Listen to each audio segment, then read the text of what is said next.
let's get into the actual game itself, though, guys. So now, again, usually we face a team for the second time. We don't go through the whole entire team. Let's be honest. You guys, we've played them already this year.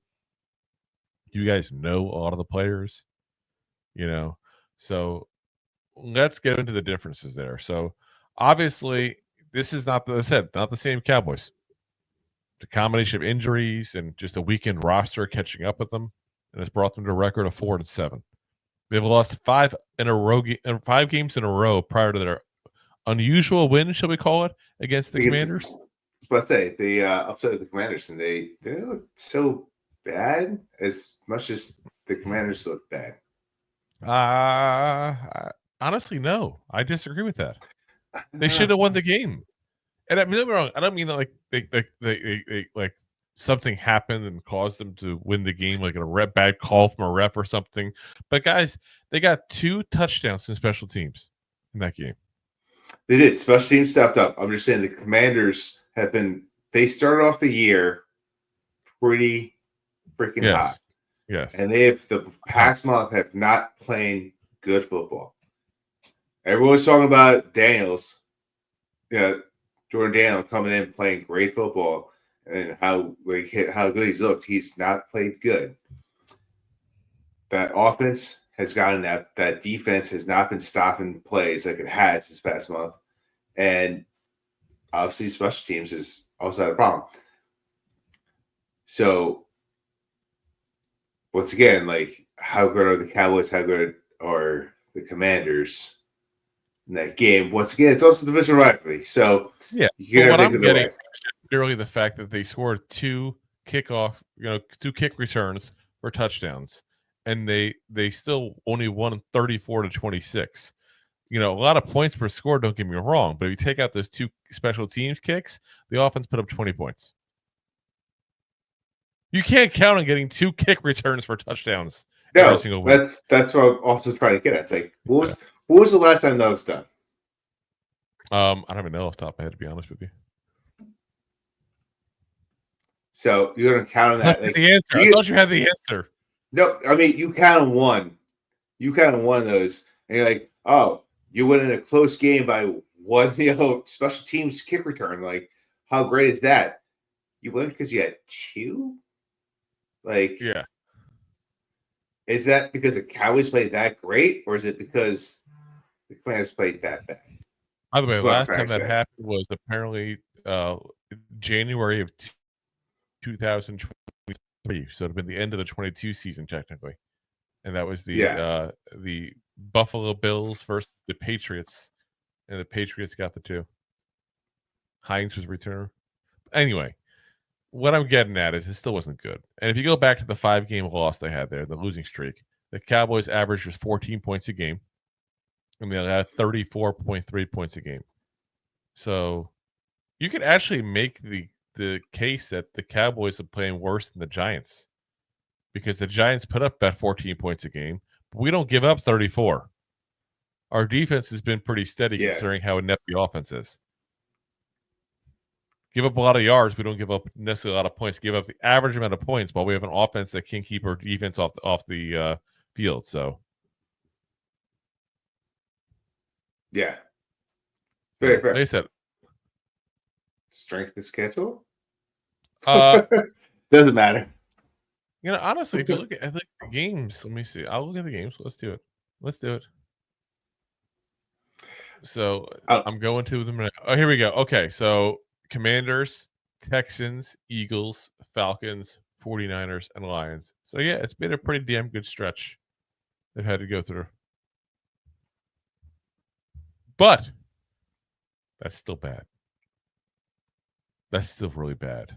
34-14 you lose on average. Yeah, I mean, we've stopped some high caliber offenses. Yeah. But I mean, like when we played Cincinnati, right? We stopped them 17 points. Yeah. It's pretty impressive considering that Joe Burrow set in a record this year, same with Joe Burrow and the Cincinnati Bengals is, I want to say at this point 4, it might be 5 times this year he's had 300 yards, 3 touchdowns, and no interceptions and lost those games. Like, normally your quarterback does that. Like, you may lose a game or two, but like 4 times, like it's an NFL record. He set Yeah. records by playing great and losing. Yeah, this whole thing is just a cluster for both teams in this whole game. Really, it's an absolute cluster overall. Expect watching the comedy of the Little Giants. Yeah, and that's just what it seems like. I don't know when Becky Icebox is coming out here, but it definitely feels like that's what we're dealing with. Is just a cluster. And again, Tommy DeVito is expected to be out. So you look at going into a Drew Locke, who is basically, even though he was a second quarterback most of the season, he's basically a third string quarterback at this point. With Tim Boyle as the backup. Yeah. Like that's not a good scenario, guys. This is really not. So, and Tim, I mean, Drew Locke looks bad, guys. He looked bad against the Eagles, he looked bad in preseason. He did not look good so far. This is going to be, I have a feeling, one of two things. Either be one of those games where the Giants sneak out a win because of how banged up this Cowboys is, or it's going to be a game that sets things in motion. I mean, there's a lot to be said about that too. It's like it could be the justification of why DeVito comes out, and maybe I could take what I said 2 weeks ago, insert my phone in my mouth, like about starting DeVito over Locke, like out of respect thing, and maybe it could be a thing around the league, because that was my biggest point. It was like, why would you promise this guy hopes and dreams, Salomon coming over here, and then absolutely not put him out there, and you send him out there, and we get a worse spanking than last week.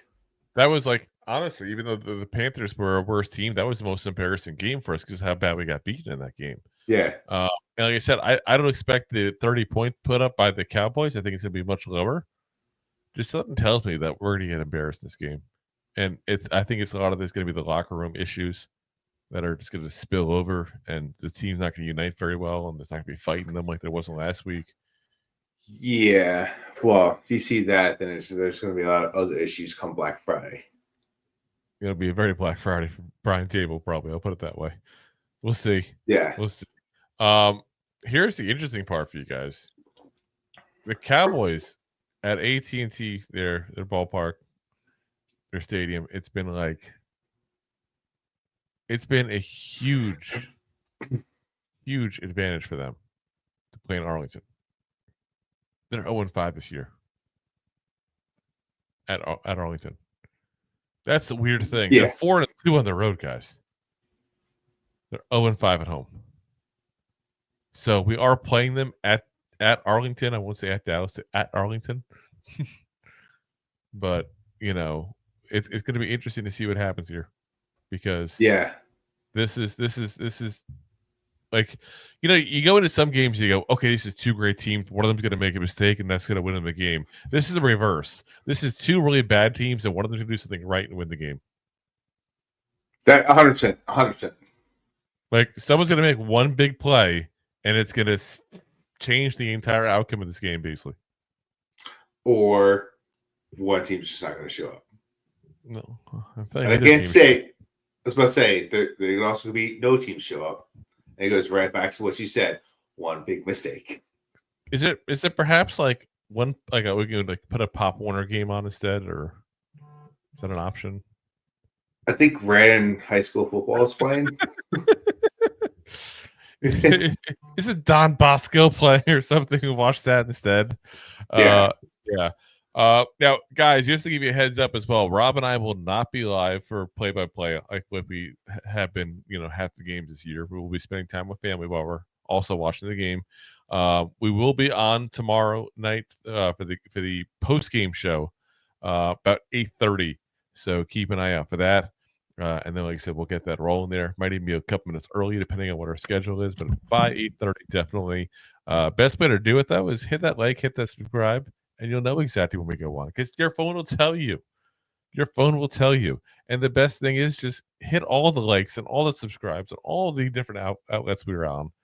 and that'll make sure you know. Yeah, Screepy's my friend. So, if you like that clip, then you will love the full episodes too. Find us on your favorite podcast app and look for us on all your favorite social media platforms. Thanks so much. Please.